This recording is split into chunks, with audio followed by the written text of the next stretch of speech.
Welcome back. We are so thrilled to have you joining us today for another deep dive into the sources that help us make sense of the world. Yeah, thanks for being here. Now, if you are a regular listener, we usually spend our time dissecting, massive nonfiction books, breaking down dense research papers, or exploring historical biographies. But today's journey is, well, it's a little bit different. It's a lot different, actually. Right. It's frankly a bit more visceral. Today, we are diving into a striking collection of poetry published in 2020 titled Epochal Reckonings by J.P. Linstroth. It is quite a departure from our usual lineup, but a really necessary one when you look at the material. The mission of this deep dive is to explore how one author uses verse to capture the zeitgeist, the defining spirit of the early 21st century's most significant crises. And to really get it, you have to understand who is writing it. Exactly. To really understand this book, you have to understand the author's background. J.P. Linstroth isn't someone who just sits in a quiet room writing sonnets all day. He is an Oxford-educated social and cultural anthropologist. Wow. Yeah, he's an editorial writer and academic. So he brings this incredibly sharp, trained anthropologist's eye for cultural detail directly into the emotional landscape of poetry. Which is just such a unique combination. I mean, we are looking at the author's introduction today, his extensive historical notes, and of course, the actual poems from the book. And the topics cover practically everything that has defined the chaotic start to this century. Global migration, natural disasters, war, police violence, mass shootings. It's heavy. It is really heavy. So before we get into the details of those events, we need to set a framework for how we are going to approach this discussion. Yes, a crucial framing note for you, the listener, before we go any further. Because this source material covers highly sensitive, highly politically charged events, touching on border policies, systemic racism, gun violence, the Iraq War, we want to be very clear from the outset. Right. We are not endorsing the viewpoints of the content, but simply trying to convey the ideas contained in the original source material. Our role here is to impartially unpack how the author translates these modern, often agonizing historical events into art. Okay, let's unpack this, starting with the title itself and the central metaphor of the entire collection. In his introduction, Linstroth compares his book to Michelangelo's unfinished Prigioni, or the Prisoner's Sculptures. Those are fascinating. Have you ever seen photos of them? Oh, yeah, they're incredible. Right, they are these rough figures that look like they are literally trapped inside blocks of white marble, physically struggling to break free. Linstroth views us all of humanity right now as prisoners of our current historical epoch. Sure. And he sees his poems as what he calls emergent texts. Which is a profound way for an anthropologist to look at history. He is suggesting that we are formed by the times we live in, entirely fettered to our epoch. Just as Michelangelo's figures emerge from the white marble but are never fully free of it, Linstroth's black ink emerges on the white page to capture a fragmented, imperfect snapshot of humanity struggling within this specific time period. It's like he knows he can't capture everything. Precisely. Because no single work of art can capture an entire era perfectly, he views these poems as deliberately inchoate or incomplete. They are rough sketches of the tragedies that mark our age. Reading this, you start to realize how much of the news we consume is just numbers. We hear about thousands of people moving across borders, and it just washes over us. But Linstroth starts the book with a section he titles Finds, which translates to borders or boundaries, and he immediately grounds those massive statistics in incredibly tense cinematic moments. He really does. Like with the U.S. and Mexico border and the poems The Crossing and El Norte. Imagine what it feels like to leave everything behind. He takes the global scale of migration and synthesizes it by connecting these localized, hyper-specific tragedies to the broader phenomenon. The human movement across borders is universal, but the geography dictates the specific terror of the experience. And the terror in that Sonoran Desert poem is palpable. He describes 3 migrants moving through the dark, led by a coyote, and suddenly a helicopter appears overhead. The spotlight hits them. It's a terrifying scene. But Linstroth doesn't just describe a machine. He calls that beam of light the raptor's eye of some maniacal, mechanical, immense eagle. When I read that, it honestly felt like a scene from a thriller, The panic of scurrying like lizards into the shadows to hide from this thing.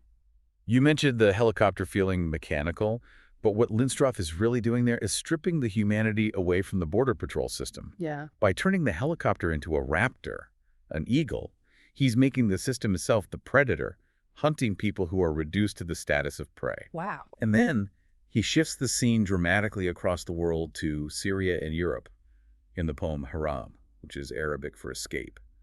And the contrast he builds here is devastating. He spends a lot of time on the sensory memories of Syrian cities before the Civil War, right? Like, he really builds up the nostalgia. Exactly. He invokes the beautiful markets, the animated conversations in cafes over coffee, the halal butchers, the very specific smell of fresh bread from the bakeries. He builds up this vibrant, living culture, and then he shatters it. Just completely wipes it out. Yeah. Those same cities are suddenly ghost cities, reduced to hollowed-out concrete slabs and heaps of gray ash. That destruction's the catalyst that forces people onto cramped black rubber rafts in the freezing Aegean Sea, heading toward Lesbos, Greece. From the Middle East, the book then moves to Southeast Asia, focusing on the Rohingya people in Myanmar in the poem Across the River Naf. The military attacks there are described with this terrifying speed, like a horde sweeping through and burning villages, forcing a mass exodus into Bangladesh. The sheer scale of that displacement is staggering. It really is. And here is where I think the anthropologist in Linstroth really shines through. He focuses on the fleeing women, but specifically on a detail I had honestly never heard of before.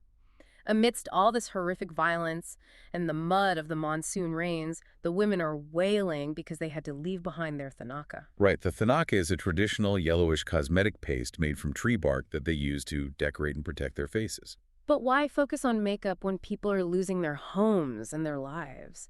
It stood out to me as such an unusual detail to highlight in the middle of a war zone. Because to an anthropologist, it isn't just makeup, it's a cultural touchstone.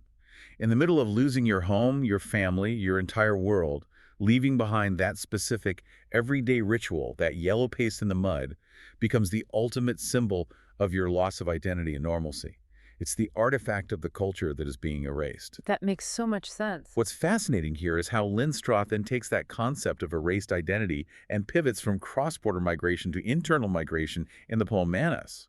Oh, this one really stuck with me. He focuses on the urban Amerindians in Brazil, indigenous people who have migrated from the Amazonian interior to the massive concrete city of Manaus. The imagery is incredible. It is. He paints the striking image of a Sadare chief waiting for his family. But he isn't in a jungle. He's standing at a crumbling, rainy city bus stop. Yet he is wearing full traditional regalia, his face and chest painted with red and black dyes, wearing a brilliant blue macaw feather headdress. Such a powerful contrast. The contrast of that vibrant indigenous history against a gray, wet urban bus stop is just a brilliant visual. It highlights the immense struggle these groups face to preserve their culture in a modern, often hostile urban environment where they frequently lose their recognized indigenous status.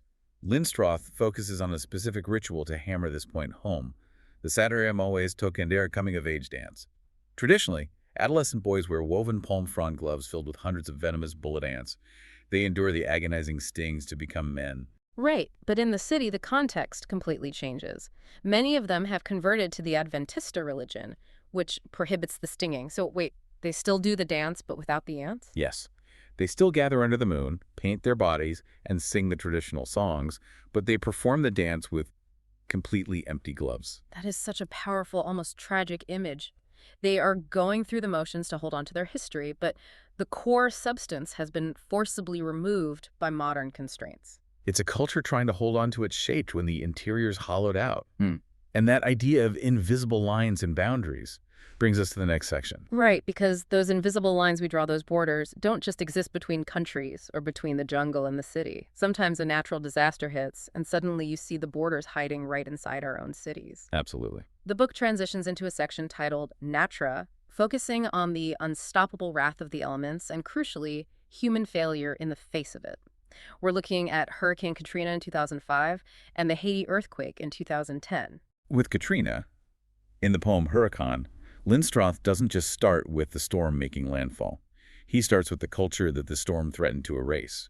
Here's where it gets really interesting. He spends pages just immersing you in the vibrant, intoxicating history of New Orleans. You see the Mardi Gras parades, the metallic green, purple, and gold beads raining from wrought iron balconies in the French Quarter. I could almost hear it. You really can. You feel the laissez le bon temps rouler attitude. The smell of gumbo, the sound of jazz funerals with brass instruments gleaming in the sun. He builds this incredible living monument. And he does that intentionally.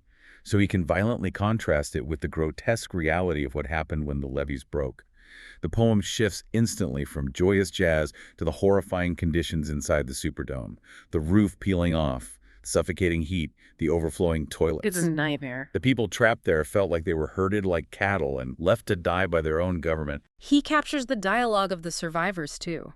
There is this specific, fiery anger in the poem regarding the word refugees being used by the media to describe the people of New Orleans. Which connects perfectly back to our theme of borders and citizenship.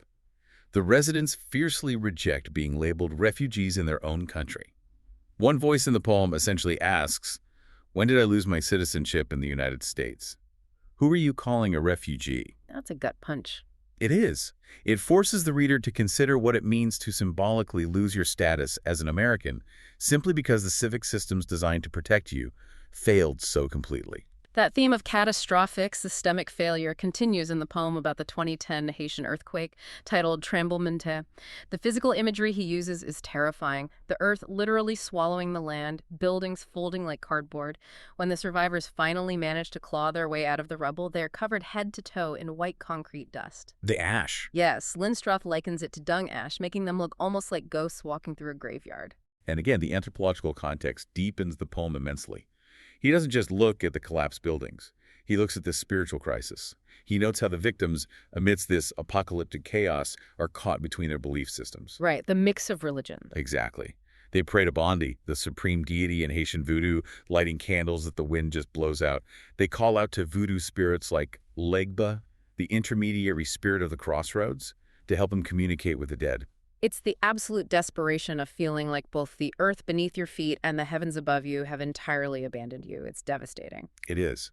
And as we move from the chaotic indifference of nature into the final sections of the book titled Terreur, Bellum, and Macdens, we are dealing with something arguably worse: the deliberate, intentional violence that human beings inflict upon each other. That is a tough pivot. It is. And just a quick reminder for you listening, as we discuss terrorism, war, and racially motivated violence, we are exploring the author's poetic interpretations of these historical events, impartially analyzing how art reckons with human trauma. He begins this reckoning with 9/11 in a poem called The Towers.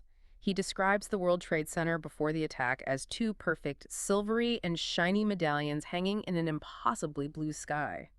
And the moment of impact is described as if a giant hand had dipped its fingers in black, inky mud and violently smudged that perfection.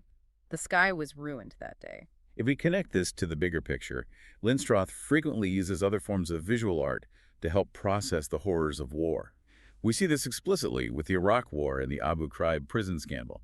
Instead of just describing the infamous photos we all saw on the news, he writes a poem about Fernando Botero's paintings of Abu Ghraib. Which is such a specific choice. Botero is the Colombian artist known for painting very corpulent, fleshy, oversized figures. When I was reading this, I was wondering why he would use that specific artistic style to talk about torture. By using Botero's style, he emphasizes the grotesque, physical nature of the abuse. The prisoners in the poem were described with balloonish limbs and excessive corpulence. Making the figures bulky and heavy makes the humiliation and the physical weight of their torture feel even more oppressive and inescapable. It grounds the political scandal in raw flesh. He uses visual media again to discuss the civil war in Yemen, but this time it's a famous, haunting photograph of a starving 7-year-old girl named Amal Hussein. He translates a photograph directly into verse. He describes her translucent skin stretched over her ribcage like a drum, her vacant eyes, the black flies. He takes this massive, complex geopolitical conflict that most people struggle to understand and distills the entire horror down to a single portrait of a child. And that distillation of horror is a technique he applies to domestic tragedies as well, specifically the racial tensions and mass shootings in the United States. He dedicates poems to Trayvon Martin and Michael Brown. The imagery in those poems burns into your brain. For Trayvon Martin, he focuses on the spilled candy, the Skittles strewn haphazardly on the wet grass, the colors oozing and washing away like a child's chalk scribbling on wet pavement. It's such a quiet, heartbreaking way to highlight the absolute innocence that was lost. It strips away all the noise. Exactly. But the poem Mr. Brown, about the shooting of Michael Brown in Ferguson, has a starkly different tone. It does. It focuses on the harsh, hot black asphalt where Brown's body lay for hours. Linstroth emphasizes the long, dark, foreboding shadow of the police officer stretching over the teenager's body.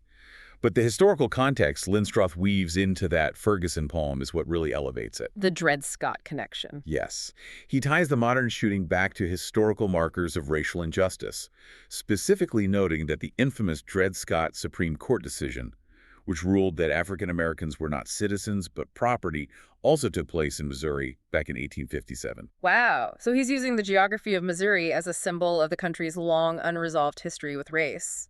The past is quite literally casting a shadow over the present. Beautifully put. The last poem we're going to touch on from this section is Parkland, which tackles the mass shooting at Marjory Stoneman Douglas High School on Valentine's Day in 2018. I have to pause here because as someone who remembers watching that unfold on the news, the metaphor he uses for the AR-15 assault rifle is incredibly hard to shake. It's extremely bleak. He describes the shooting as if an unseen hand is cranking a jack-in-the-box. The mechanical, thoughtless turning of a crank, playing the tinny nursery rhyme pop goes the weasel. And with every pop, an innocent life is taken. It's chilling. It reduces the shooter to a mechanical force of destruction and the randomness of who lives and dies in that classroom to a child's toy. It strips away all the political talking points and just leaves you with the senselessness of it. So what does this all mean? We've covered borders, natural disasters, war, and mass shootings. We've seen people fleeing through deserts, drowning in superdomes, and hiding under desks in classrooms. Why compile all of this trauma into a book of poetry? That is the fundamental value of a book like Epochal Reckonings. We live in a world governed by a 24-hour news cycle and endless social media feeds. When we hear statistics about thousands of refugees or hundreds of casualties, our brains literally cannot process the scale of the grief. The numbers become numbingly abstract to protect us. Right, it just becomes background noise. We scroll right past it. Exactly. But poetry bypasses the abstract statistics. Yeah. It forces us to confront the emotional reality. It gives us the spilled, colorful candy on the wet grass. It gives us the wailing women dropping their yellow Tanaka paste in the mud. It demands that you, the reader, stop compartmentalizing and truly feel. It forces us to genuinely reckon with the pain of our era rather than just observing it. That brings us to the end of our deep dive into Epochal Reckonings.